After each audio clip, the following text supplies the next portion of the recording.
આ અમારી જીવનસાથીની YouTube channel છે અને યુટ્યુબમાં જોતા હો તો સબસ્ક્રાઈબ કરો, ફેસબુક અને ઇન્સ્ટાગ્રામમાં જોતા હો તો ફોલો કરો અને પૂરો વિડીયો જુઓ.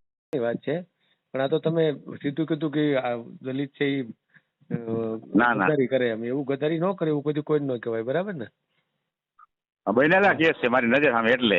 પણ એ તમે જેની વાત કરો છો એ દલિત નહોતા, એ તમે ગમે તે ઉપાડી આવો તો એ તો પટેલ હોઈ શકે ને, એવું થોડું જ કઈ. આ ગરીબ પટેલ હોય એની છોકરી હમણાં એક બન્યો છે. આ ચેનલ જીવનસાથી શોધવામાં સરળતા રહે એટલા માટે બનાવવામાં આવેલ છે અને આમાં કોઈ ચાર્જ લેવામાં આવતો નથી. એ અમારી સાથે વાત કરશો તો તેનો વિડીયો યુટ્યુબમાં મૂકવામાં આવશે. આ ચેનલમાંથી ક્યારેય વિડીયો આપણે ડિલીટ કરતા નથી અને જો ફરજ પડે તો કોઈ પણ શૈક્ષણિક સંસ્થા હોય, વૃદ્ધાશ્રમ હોય અથવા અનાથાશ્રમ હોય એમાં 5000 રૂપિયા ભરશો તો વિડીયો ડિલીટ કરવામાં આવશે. તમે જે વિગતો જાહેર કરો છો, મિલકત, પૈસા વગેરે, તો એની જવાબદારી તમારી છે. તમે નામ, નંબર, ફોટા, વિડીયો વગેરે જાહેર કરો છો એની જવાબદારી પણ તમારી છે અને છેતરપિંડીથી સાવધાન રહેવું. હેલો, હા બોલો. સુરેન્દ્રનગરથી બોલું. હા બોલો. લેવા પટેલ. હા હા બોલો બોલો. મારી ઉંમર 62 વર્ષ છે. હા, એમાં શું?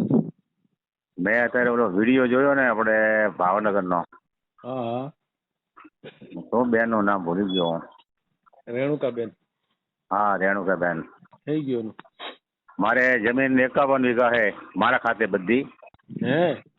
મારા ઘરના ઓફ થઈ ગયા, 3 વર્ષ થયા, એટક આવી ગયું હતું. હમ. સુરેન્દ્રનગર તાલુકો ધાંગધ્રા લાગે મારે. આપણે યુટ્યુબમાં મેલવાનું છે. હા. હા. ચાલુ રાખો. હા.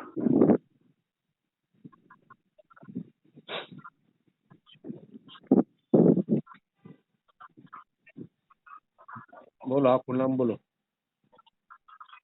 પટેલ સુંદરભાઈ અમથુભાઈ. પટેલ સુંદરભાઈ અમથુભાઈ. હા, અમથુભાઈ. લેવા પટેલ. રહેવાનું ક્યાં?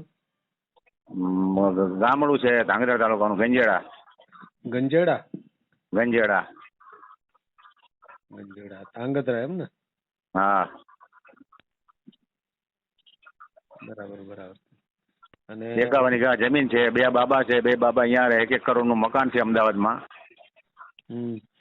બાબાને ખુદનો ધંધો છે. હું અહીં ગામડે જમીન સાચું હું. જમીન બધી મારા નામે છે. ખેતીની જમીન 1 મિનિટ લખી લો વિગત થોડીક. 51 વીઘા. 51 વીઘા બરાબર છે. અને ટ્રેક્ટર બધું છે મારી પાસે, બરાબર. ઉપજ કેટલી આવતી હશે? ઉપજ આવે મારે 25 લાખની. એમાંથી ખર્ચો જાય ને સાહેબ, એટલે 17 લાખ રૂપિયા, 17-18 લાખ વધે. 17 લાખ રૂપિયા વધે ને? લાખની બરાબર છે. અને અત્યારે તમે રહ્યો છો એકલા જ? હું આજે રાંધી કહું એકલો જ રહું છું. નવરો પડું એટલે અમદાવાદ ગયો છું, ખેતીનું કામ પતી જાય ને. હા. છોકરા કેવડા છે? છોકરા 2 અહીંયા અમદાવાદ છે, લગ્ન કરેલા 2ના. 2ના ખુદના ધંધા છે અહીંયા. એ શું ધંધા કરે છે? એમ્બ્રોઇડરીના મશીન અને એક સિલાઈનું કરે મોટો. એમ? હા, 2ને કરોડના મકાન લઈ દીધા અહીંયા. મારે ગરીબ માણસ જોઈએ. આ બેનની વાત કરી ને, એ મારા માટે લાયક છે, સમજ્યા? હા. આ 2 માણસ શાંતિથી જીવી ગયા. અમે ખાવા પીવાની કોઈ ખોટ નથી. ભગવાન માતાજીને દઈ દે, પણ સુખ આવ્યું તો મારા ઘરના ઓફ થઈ ગયા. સમજી ગયા વાત ને? હા. સાચી વાત છે. તમારે અહીંયા ગામડામાં જ મકાન છે? અમદાવાદ? મારું ગામડે મકાન છે, ગંજેડા ગામમાં જ. પ્લોટ છે, વાડિયા મકાન બનાવેલા છે. એમ તો લાઈન નાખેલી છે બાજુના ગામમાંથી. મોટી કેનાલ સુરેન્દ્રનગર વાળી નીકળી ને, ત્યાંથી મેં 18,000 ફૂટ લાઈન નાખેલી છે. 15 લાખનો ખર્ચો કર્યો, 2 વર્ષ થયા.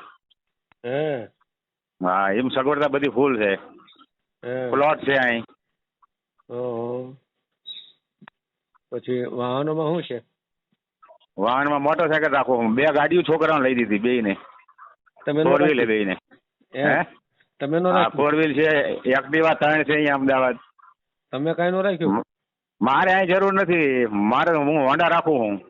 તમને નહીં ફાવતી હોય ફોર વ્હીલર ને? ના ટ્રેક્ટર મને પાવર સ્ટીયરિંગ ટ્રેક્ટર આવે ને 4 વ્હીલ ફાવે જ. હા હા ફાવે બધું. છે તો કેમ નથી શોખ? મારે કોઈ જરૂર નથી, લેવી છે પણ હમણાં મકાન થોડું રિપેર થઈ જાય ને પછી લેવી કીધું તેમાં. હે હજી થોડીક લાઈન નાખવાની છે, 5000 ફૂટ એક બાકી છે થોડીક, સમજ્યા? હે બધી જમીન કવર કરી લેવી છે પાણીમાં. એટલે આ નળ મારા ગામનું પાણી અહીંયા જાય, અહીંયાનું પાણી અહીંયા આવે, એવી રીતે અહીંયા તલાવ ખાલી થઈ જાય ને તો એ કેનાલ મોટી છે સુરેન્દ્રનગર વાળી, હા હા એટલે એ પાણી ખૂટે એવું જ નથી સુરેન્દ્રનગર વાળું. અહીં તો તલાવ ખાલી થઈ જાય તો અહીં તલાવમાં 100 મશીન ચાલે અમારે. હે હા તો હું વાવેતર શું કરો તમે? વાવેતર અત્યારે કપાસ વાવ્યો છે 26 વીઘાનો અને 25 વીઘાની તુવેર વાવી છે. હે કપાસ કાઢીને જીરું કરવાનું, પછી ડબલ સિઝન લેવાની, હે તો જ એટલું ઉત્પાદન આવે ને સાહેબ. હા ના ના એ તો વાત સાચી છે. હું અહીં અમદાવાદ હતો, હું 35 વર્ષ અમદાવાદ કાઢ્યા મેં. હે હા કાપડ ખાતા મારો કોન્ટ્રાક્ટ હતો નારોલમાં મહેન્દ્ર શૂટિંગમાં. હે હા પછી મધર ફાધર ઓફ થઈ ગયા ને એટલે પછી હું 12 વર્ષથી અહીંયા આવતો રહ્યો ગામડે. હવે છોકરા બધા સમજી ધંધા કરી વહીવટ સંભાળે એવા થઈ ગયા એટલે વાંધો નથી. એમ હા ના ના એ તો બરાબર છે. ઘરના ક્યારે ગુજરી ગયા? મારા ઘરના 3 વર્ષ ને 2 મહિને થયા રાઈટ. 23ની સાલમાં 5મા મહિનાની 31 તારીખે. એમ છે તો આ જમીન તમારા ખાતે છે એમ ને? હા જમીન બધી મારા ખાતે. બરાબર બરાબર. તો આપણે કઈ જ્ઞાતિમાં કરવાની ગણતરી? પટેલમાં હોય તો પટેલમાં, હા બરાબર. લેવા પટેલમાં હોય તો આથી સારું આપણે. બરાબર. એ ન હોય તો? હે પટેલ હેલો હેલો પટેલમાં ન હોય તો પછી? પટેલમાં ન હોય તો થોડો ઊંચ વણ જોઈએ, દલિતમાં નહીં. એનું કારણ શું? તમે આટલા બધા ભણેલા ગણેલા છો, આટલી મિલકત છે ને દલિતમાં નહીં? ના દલિતમાં નહીં. એનું કારણ શું એમ? એ ગદ્દારી કરીને વહી જાય નકામો પડે. મેં મારી નજરે કેસ જોયેલા હે. એવું કોણે કીધું? ગદ્દારી તો બધાય કરીએ કે એવું દલિત જ? ના ના ફેર પડે. જેને દુઃખ વેઠ્યું હોય ને જિંદગીમાં, જેને દુઃખ જ આવ્યું હોય ને એને ખબર હોય, સમજ્યા? મેં નાનપણથી દુઃખ વેઠ્યું હોય મને અનુભવ હોય બધા. એમને તો અગાઉ તમે ક્યારે દલિતારે લગ્ન કર્યા? હે દલિતારે અગાઉ લગ્ન કર્યા હતા? ના ના મારે તો બાજુના ગામમાં મારા નાતનું જ હતા પટેલ જ. હું છું એમાં એટક આવી ગયો હતો. કોને? મારા ઘરના ને. હું ઘરનાની વાત નથી કરતો. હું તમે એમ કીધું કે દલિત છે એની બાયુ ગદ્દારી કરે એમ, તો તમે અગાઉ કોઈને લગ્ન કર્યા હતા? ના ના મેં કોઈ દી કર્યા જ નથી ને, મારી બધી લાઈન જ નથી. તો તમને કેમ ખબર પડી? હું સેવાનું કાર્ય કરું, બોલે તમારી જેમ હું ગરીબને મદદ કરવા વાળો માણસ છું. પણ એમ નહીં, તમે કહ્યું છે એ ગદ્દાર હોય. અહીંયા અમારા ગામમાં લાયેલા છે બહારથી એટલે ખબર છે. બહારથી દલિત હતા એ એની કોને ખાતે? ગોધરા બાજુથી ને ડાકોર બાજુથી ને બધા. એટલે એ તો કદાચ આદિવાસી હોઈ શકે, બીજી જ્ઞાતિ હોઈ શકે, એવું ન હોય? હોય દરેક જાતના હોય એની પાછો. હા તો પછી તમે સીધું આક્ષેપ કર્યો એટલે હું કહું છું એમ. ના ના બીજી વારમાં નથી કરવું એટલે. હા એ તો બરાબર છે, એ તો તમારી ઈચ્છાની વાત છે. પણ આ તો તમે સીધું કીધું કે આ દલિત છે એ ગદ્દારી કરે એમ. એવું ગદ્દારી ન કરે એવું કદી કોઈ ન કહેવાય, બરાબર ને? બનેલા કેસ છે મારી નજર સામે એટલે. પણ એ તમે જેની વાત કરો છો એ દલિત નહોતા. એ તમે ગમે ઉપાડી આવો તો એ તો પટેલ હોઈ શકે ને, એવું થોડું જ કઈ. આ ગરીબ પટેલ હોય એની છોકરી હમણાં એક બન્યો છે કેસ મારા સંબંધીમાં જ બન્યો છે. સાંગીધરા તાલુકાના ખાંભડા ગામમાં જ. એમ શું બન્યો? બે છોકરો છોકરી હારે નોકરી કરતા હતા, બરાબર. દલિત હતી. મેક્સન કંપની છે ને જે રાજસીતાપુર રોડ ઉપર, ધાંગધ્રા રોડ ઉપર, મેક્સન કંપનીમાં નોકરી કરતા હતા ને લફરું થઈ ગયું. બે જીયા ને પાછું અત્યારે છૂટું કર્યું. અમારે પટેલ પાસેથી 5-7 લાખ રૂપિયા લીધા. પણ એવું તો પટેલ ની છોકરીઓ લેતી હોય, બીજા સમાજ ની છોકરીઓ લેતી જ હોય. હા એ તો બધા લે, અમારા પટેલ ની છોકરીઓ લેતી, એનો કોઈ નથી. એક ઉપર થોડું હોય કઈ. મતલબ તમે પેલા અપનાવી, એનો ઉપયોગ કરી અને ભોગવીને પછી તમે એને છૂટી કરો તો પૈસા હોય તો કરોડો રૂપિયા. એ તો રહેવાની વાત છે. એ તો ગમે સમાજ ની દીકરી હોય. એ તો રહેવાની વાત છે, આપણે સમજવી. હા તો પછી તમે એમ કહો આ કરોડો અબજો રૂપિયા માંગે છે આ ફિલ્મ ની હિરોઈનો જોવ તમે છૂટી થાય એટલે એટલે એમાં આપણે તો વ્યવસ્થિત હું સેવાનું કાર્ય કરું છું, બરાબર. હા એ તો બરાબર. તમે ગરીબોને મદદ કરું, તમારી જેવું મારું કામકાજ છે બધું. એને કેવી મદદ કરો છો? હું જો દાને કરું છું ઘણું. કેટલું કેમ? મારા છોકરા તે ગાયું ને પશુ પક્ષી ને શાળામાં હમણાં જમાડી આવ્યો હું સુરેન્દ્રનગર હે. રાજકોટ રોડ ઉપર. હમ. દર વર્ષે મારે એ કામ તો કરવાનું જ હોય. એમને અહીંયા એક ઓલા વિદ્યાર્થી છે એને કાંઈક ફી ભરવાની છે, ₹1,00,000 તો ભરી શકો તમે? એની કેપેસિટી શું એ બધું જોવું પડે. કોલેજની ફી ભરવાની છે, બરાબર ને? નહીં, એને બરાબર. બિચારા ગરીબ માણસો છે, એ ભરી શકે એમ નથી, એટલે છોકરો આગળ ભણી શકે એમ નથી, તો એવી પરિસ્થિતિમાં તો એનું ભણતર બગડવાનું જ છે. તો એને મને વાત કરી હતી. અમારે અહીંયા 2-4 મજૂરના છોકરા હતા ને, હા તો એ સાહેબ ફી ભરવાની હતી, મેં ભરી દીધી હતી. હા, એટલે હું એ જ કહું છું, આવું તો કામ કરવું જોઈએ ખરેખર. હું એવું નાનું કામ તો કરું જ છું, સમજ્યા? મને એમાં રસ છે સેવામાં. હા, એ કરાય જ. હા હા. હા, ત્યાં ભગવાન આડો આવે. તો એવું કાંઈ હોય તો ફોન કરું તમને હું? નાનું કામ હોય તો કહેજો, મોટામાં તો હમણાં પૈસાનું બધું રોકાણ થઈ ગયેલું એટલે. નાનું એટલે કેટલા સુધી? 10,000-15,000 નું. હા, કાંઈ વાંધો નહીં, એવું છે તો હું તમને ફોન કરીશ, બરાબર ને? કોઈને ખાવાની તકલીફ હોય તમ તારે, એમ? હા, ભોજનનું પહેલા કરવાનું. હા હા હા હા, બરાબર.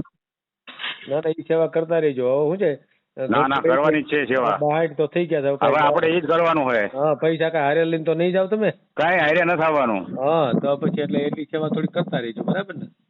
બસ તકલીફ એક આ રાંધવાની નેત છે મારે બસ. એ તો છે ને, ક્યાંક ને ક્યાંક મેળ આવી જાય, ઉપરવાળો મેળ. ટાઈમે પહોંચી નથી શકતો, ટ્રેક્ટર જાતે આંકવું એટલે. હે. મજૂરને ગતાગમ પડે નહીં જાણી ખેડમાં, એટલે આપણે જાતે આંકવું પડે. ડ્રાઈવર નો રાખીએ કાંઈ? ડ્રાઈવરો નથી જતા મારા બેટા, અહીંયા તકલીફ એ છે મોટી આ ગામમાં. પગાર સારો દેવાય ને? પગાર વધુ જો તો એ ડ્રાઈવરો રાખીએ તો આપણું મન દસ માનતું એક છે માણસ, હું કહું એટલે આવી જાય તરત. હા હા હા. હું અમદાવાદ જીવે તારી કામ કરી લે, એમ તો વાંધો નથી આવતો. હા હા, એમ ને? હા, બહુ પછી ચીકણાઈ નહીં કરવાની, ખ્યાલ આવ્યો? ના હું હરવા ભરવાનું નથી કરતો, હરાવવાનું વેચાતું હરાવી દઉં. ઘરનું ટ્રેક્ટર કોઈ મજૂર માણા હોય કે કોઈ આવા એની શોષણગીરી હું નથી કરતો કોઈ. આ ડ્રાઈવર હોય ને વધારે પગાર આપો ને તો એ લોકો ના એને હું રાજી જ રાખું કાયમ. સામેથી ને મને કહે નાનું કામ છે તો મજબૂરી નહીં કરવાની કોઈની. હા, બસ મજબૂરીનો લાભ નહીં લેવાનો, એને વધારે પૈસા ન લેવાય કોઈ દી. મતલબ લાગી જાય કોઈને. 15,000 પગાર આપતા તો 20 આપો ને, 20 આપતા 25. ના સવાલ જ નથી ને. કોઈ તમારું ઈમાનદારીથી તમારું ધ્યાન રાખે તમારું કામ કરે. દેખીતી વાત છે ને એ તો. હા, વધારે પૈસા આપો તો એને એમ થાય કે ના ભાઈ આપણે શેઠ આપણને વધારે પૈસા આપે છે, આપણે કઈ છૂટો નથી, ભગવાન આપી દેવાનો. હા, તો પછી બસ એમ તમારે આટલી બધી મિલકત છે. ના મન મોટું છે, મારા છોકરા એટલું દાન કરે, એમનું મન મોટું હોય. ના સારું પણ આવું કઈ કહેશે ને તો હું તમને ફોન કરી, કોઈ વિદ્યાર્થી છે તો. હા ભલે હા. અને આ એક પૂછી જોવો ને. હા, એ પણ એનું થઈ ગયું છે, રેણાકુબેન નું થઈ ગયું હે? હવે પૂછી લેજો એને, છૂટું થઈ ગયું હોય તો, બરાબર ને? હા હા, ભલે હા. આ જીવનસાથીની યુટ્યુબ ચેનલ છે, એને સબસ્ક્રાઈબ ન કરી તો સબસ્ક્રાઈબ કરો. ફેસબુકમાં જોતા હો અને ઇન્સ્ટામાં જોતા હો તો ફોલો કરો, અને વિડીયો ગમ્યો હોય તો